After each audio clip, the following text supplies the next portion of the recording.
In a small village nestled between the desert winds and wheat fields of 13th century Persia, a young potter named Hamid lived. This vibrant community, steeped in tradition, was his home and the canvas of his life. He was known for shaping fine clay, his bowls smooth, his jugs strong, but few knew that at night when the kiln's fire dimmed, Hamid's true craft emerged. He wrote poetry in secret. His hands, so skilled with clay, were equally adept at crafting verses that spoke of dreams and distant horizons. Each line he scribbled was like an ember from a fire he could not name, gentle, glowing, but restless.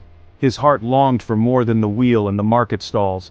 He dreamed of becoming a student of Jalal al-Din Rumi, the great Sufi poet in Konya.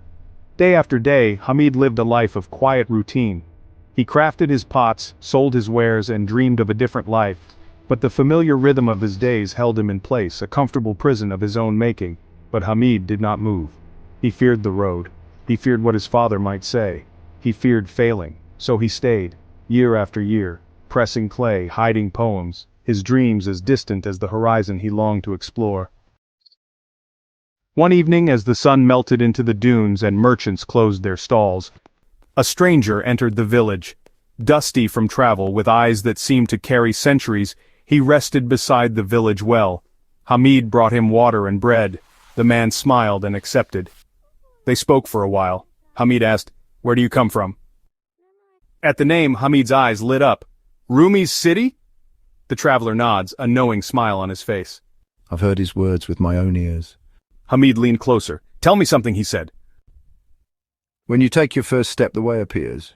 Hamid stood silent, the words landing like a pebble in a deep well. The next morning, before the sun touched the village roofs, Hamid packed a small satchel. He did not know the road to Konya, he had no map, but the poem pulsed in his chest like a heartbeat.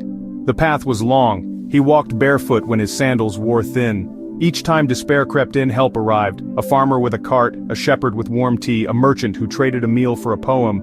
Every step carved the road beneath his feet.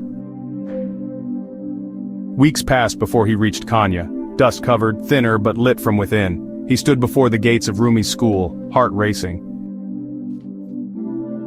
And when he finally met the master, he handed him a parchment with one line, "When you take your first step, the way appears." Rumi read it, smiled, and said, "So you have already begun." If this video touched your heart, subscribe. It's inspired by the timeless wisdom in the 7-book Rumi collection by Dr. Farid Mostamand.